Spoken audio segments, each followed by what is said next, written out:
Today class, in the previous videos, that we have clarified a few questions, including what are we going to study in these few years, how to study, as well as the definition of Chinese medicine. In this video, we are going to talk about the formation and development of the theoretical system of Chinese medicine. In order to discuss the formation and development of the theoretical system, we need to understand what's the theoretical system.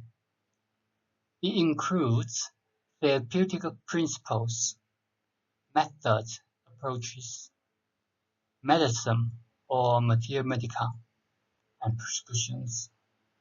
And it studies the basic concepts, principles, and methods. So these are the basic characteristics of the theoretical systems. We're going to study one by one the principles. We're going to study the method. What kind of methods can we use? If the patient got a very red tongue, the patient got excess heat, what kind of method can we use? What kind of medicine or acupuncture points can we use? And what kind of formula or prescriptions we can use? So these are the whole theoretical system. We focus on these four aspects. And in future, in our treatments, we also going to analyze from these four aspects. This theoretical system includes the holistic concept. It also includes the theories of actions, yin and yang, the five elements. So these theories are from the ancient philosophy. It also includes the Zangfu organs, the meridians, the essence, qi, blood, body fluids. We're going to study the Shengzheng differentiation, the treatment variation, as the diagnostic and treatment characteristics. So what does it mean by Shengzheng differentiation, treatment variation? So these are all including the theoretical system. So if in your test you see one short answers, can you explain what's the theoretical system of Chinese medicine? You need to give me these four aspects: holistic concept, the theories of actions, yin and yang, five elements. We're going to study one by one. We're going to study all of these one by one in details. The formation of the theoretical system. When we study the history of Chinese medicine, we knew that the establishment of the theoretical system was during the period of 475 BC to 320 AD. We define this 600 to 700 years as the establishment of the theory. The reason is because the foundations, the milestones in Chinese medicine were all emerged from this period. For example, 黄帝内经, the classic, 难经, 神农本草经, 伤寒杂病论. 黄帝内经, the first classic. There are 162 articles, 81 in volume 1, 素问, in volume 2, 灵书, the title of the volume.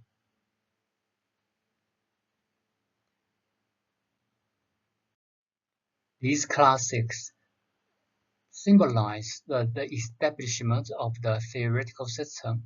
The reason is because all aspects that we have mentioned in the theoretical system, the knowledge emerge in these, reflects in these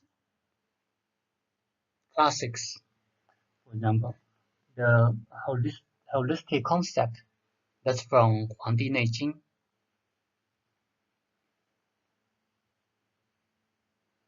The essence, the philosophy The, the theory of excellence, yin and yang, the five elements, the Zhangfu organs, meridians, qi, blood, body fluids, all these emerge in these two books. 黄帝内经、难经 is the explanation of the difficult questions of 黄帝内经. 神农本草经 talk about the treatments, the herbal medicine. And then the last one, symptom differentiation and treatment variation, is reflected in 伤寒杂病论. So these four books symbolize the establishment of theoretical system. And also from here, from these four classics, we will know that Chinese medicine has already fully separated from spiritual, as there's no spiritual topics in all these books, all these classics. The formation of the theoretical system is not an easy way, although we define this period as the period of establishments. However, the establishment has gone through a very long period, and these developments, this formation, were based on the social and cultural backgrounds. The social backgrounds also relate to, for example, the development of the economic developments, developments of the different knowledge in different fields.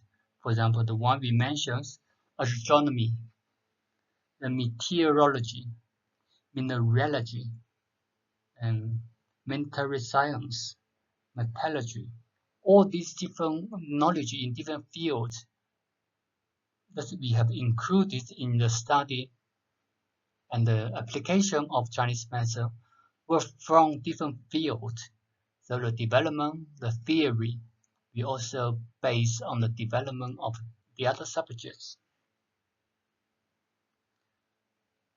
We also based on the accumulation of the medical knowledge.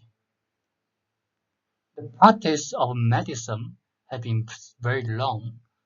We don't have records, but in order to have all these theories, we will understand that there must be a long accumulation. And then when we talk about Zhou dynasty, for example, when we mention the Bianque, or those figures in the history, there's one principle that I said, Bianque, he didn't see patient who believe in spiritual. If the patient believe in spiritual, he didn't see the patient. So from this statement, we can see the confidence of the doctors at this period. Why Bianque, the doctor Bianque, can say so? He can choose not to use the spiritual aspects to heal diseases. That's because he has the confidence in healing. He has the confidence in treating the diseases with the medical knowledge that he has. He has the confidence in treating the diseases from the medical science, from our classics. That's why you don't need to use spiritual. This is very obvious. For example, sometimes I see patients, I use one needle. For example, for frozen shoulder, sometimes we use one needle. We put the needles in the leg for the patient suffer from shoulder pain. And sometimes we use several needles. And sometimes when you see the other practitioners, they use tens of needles, more than 10, 20 needles. The reason why we use one needles, we use 5 needles, or we use 10 needles, while some people, they use 30 or 20 to 30 needles on one patient. What's the difference between these numbers? The difference is your confidence.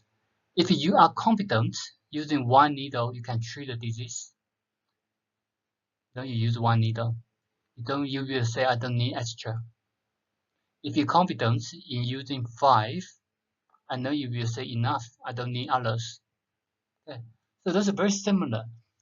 In Zhou dynasty, at that time, Dr. Bian Que, he says medical science, medical knowledge, that's enough, more than enough for my treatments. Medical knowledge, more than enough for the treatments. That's why he says the spiritual, I don't need a spiritual.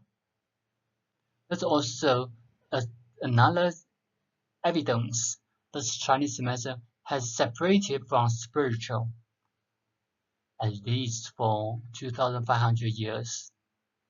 That's one of the main differences from Chinese medicine and other traditional medicines. Also, from the accumulation of the medical knowledge, from the stories in literatures, we will know that especially in Zhou dynasty, we got 4 different specialities, as we discussed in the history, because doctors specialize in internal medicine, in external medicine, in diet and vet. So as you can see from there, 3,000 years ago, we have professional doctors who specialize in different fields, who worked as doctors as a profession. So these will improve the accumulation of the medical knowledge. These also contributes to the establishment of the theory. We understand the background of the theory, the background of the establishment of the theory. Now the question may come to you, how do we know? How do we establish the human health, the medical knowledge on human health?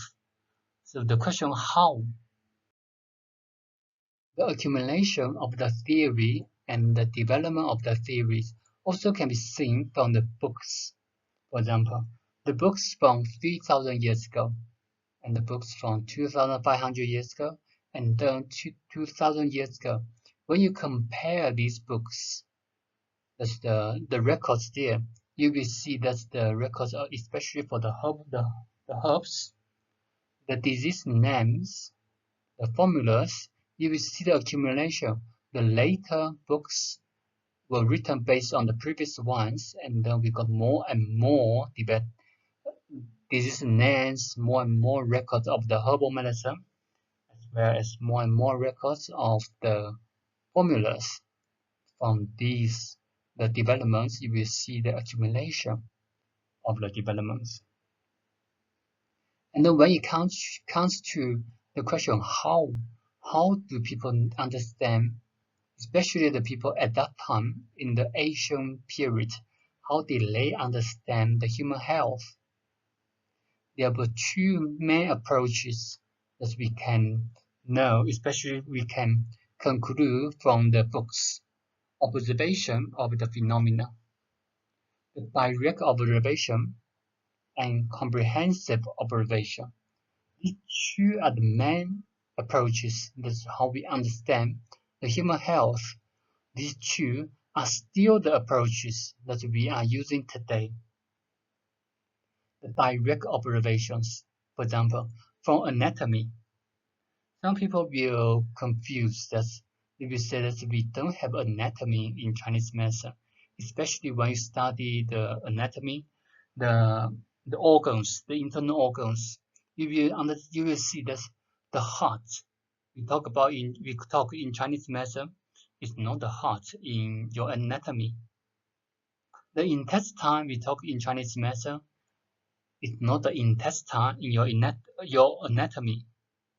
So we're going to explain the reason in future when we study the organs. From this point of view, sometimes people will misunderstand that we don't have anatomy, we don't focus on anatomy in Chinese medicine. This was actually a misunderstanding. The reason is from Huangdi Neijing, from 2,500 years ago in that book, it described that after people pass away, we could dissect the human cadaver. We need to dissect the human cadaver. We need to see what's inside the human. So in 黄帝内经, we got the records of the dance of the esophagus, the intestine. The ratio between the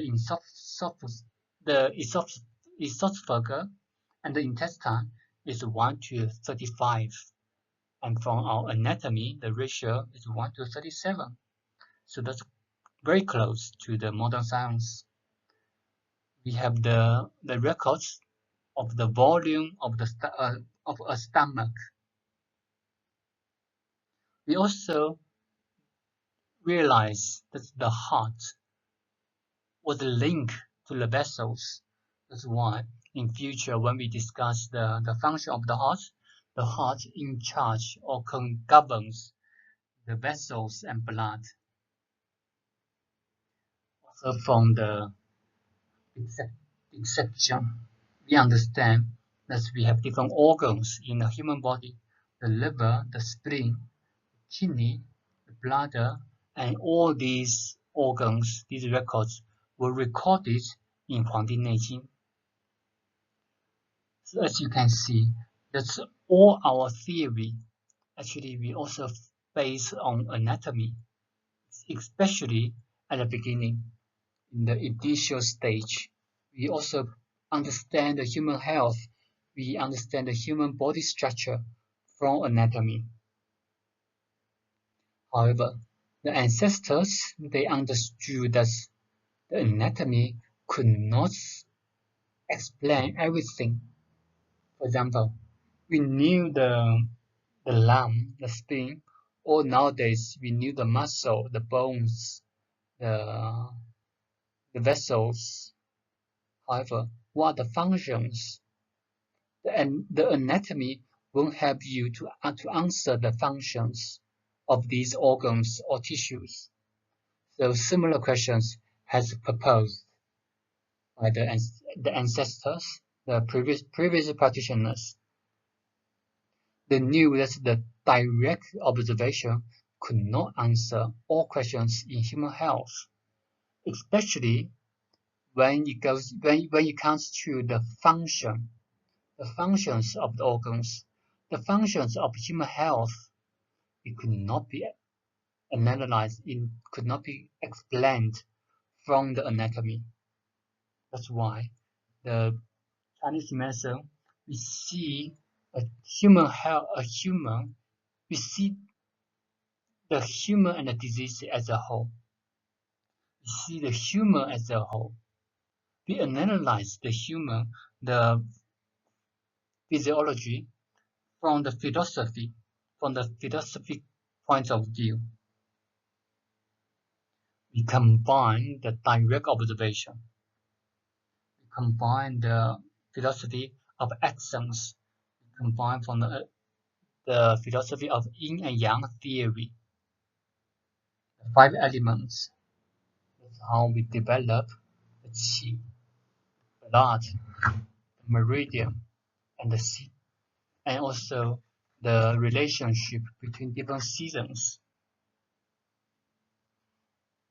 The qi and blood we can see. The blood we can see. The qi we could not see. The meridian we also could not see. How do we know the meridian? In future, when we study the acupuncture, some sensitive students or sensitive patients, when you put the needles in one spot, the patient will tell you they can feel something moving around upper or lower. They can radiate to different areas. So that's the radiation along with the meridian. That's how we keep the record of the meridian. And then the kind of feeding, we said that the qi, the feeding of the qi. So all these are from the theory of the philosophy. The seasons. In different seasons, we may have different diseases. Different seasons, the changes in different seasons also may reflect in our human health. For example, in future when we study the pulse diagnosis, we will understand the pulse will changes in a healthy person. The pulse will changes according to the seasons, and thus considered as normal. In spring, the pulse is more floating, is more superficial. In winter, it's deeper. So that's according to the seasons, we can observe, we can feel according to the theory. So these are all the philosophy view. And this is an example of direct observation. When you go to the supermarket, when you want to buy these two fruits, which one would you choose and why? So from conventional medicine or from the science, you need to take a piece of the fruits, you send to the lab, you're going to test the sugar. You will know how sweet they are. However, no one going to buy the fruits after you cut the sample, right? So how are you going to choose? You're going to observe from the appearance. For example, I'm going to choose this one. The reason is from the net on top of the fruit. This net can reflect is sweeter than this one from the net. So this is the observation. Similarly, what kind of appearance we can see from our human body, you can reflect to the internal organs. You also may reflect to the personality of the patient. For example, a patient with anxiety or stress, very stressful patient, especially anxiety, you will see that kind of patient always very skinny. They be careful of everything. They are skinny. So when you see a patient, a skinny patient, especially an extremely skinny patient, you might think that this patient may suffer from anxiety. And though you can confirm from the other aspects, including from your consultation, from your discussion with the patient, from your observation of the patient's behavior. You also can observe from the patient's thoughts, from the patient's discussion, what they are focusing. So all these are from observation.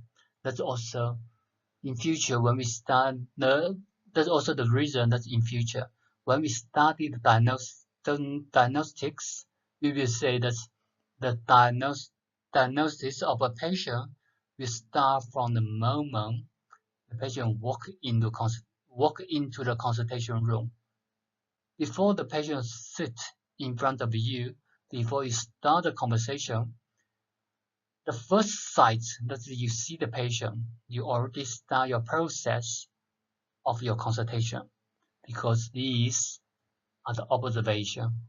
Observation is very important in our practice. When we learn the theory as well as our practice, we need to have the thoughts of the observation. We need to consider as observation as our method, because even without study, we will not be able to study all phenomena, all clinical phenomena. If in future, in one day in your practice, you see a patient with a new symptom, a new disease that you have never seen, for example, the COVID-19 now, no one have seen COVID before. You could not find any records of COVID in our medical books. How are you going to treat the patient? Observation. You need to have the thoughts of observation.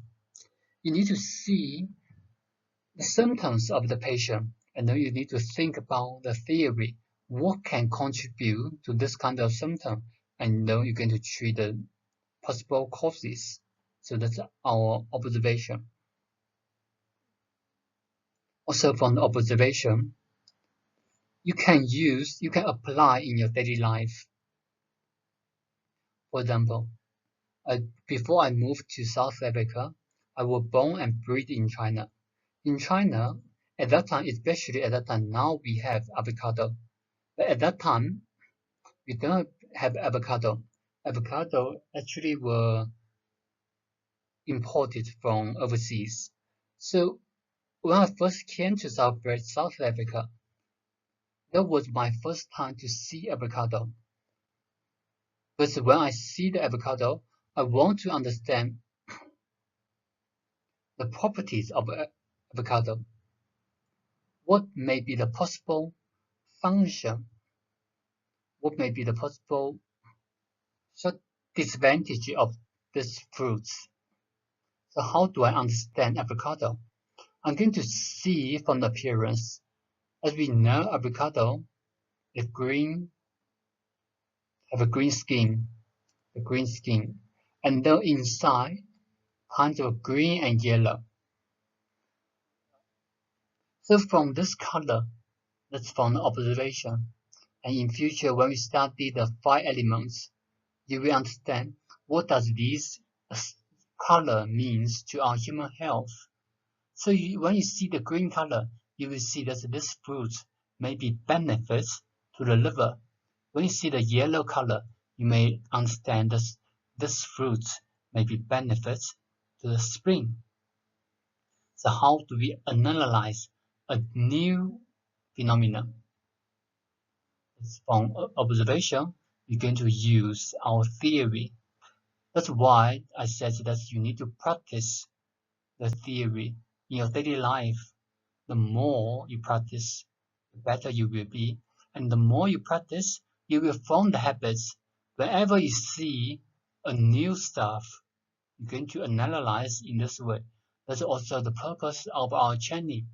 We try to train your way of thinking in this traditional way. Forget our science, forget our education, especially from the scientific education. Forget about the lab. You're going to analyze, you're going to think in this way. You're going to think from what you see, you're going to analyze from the theory that we have studied. In this video, we have discussed the theoretical system of Chinese medicine. Also, we have introduced the formation of the theoretical system. These approaches, especially the observation, is still commonly used today. We need to acquire this ability to analyze from the appearance with our theory. In the next video, we're going to introduce the establishment of the theoretical system in terms of we're going to use the 4 classics as an example. Thank you for your attention.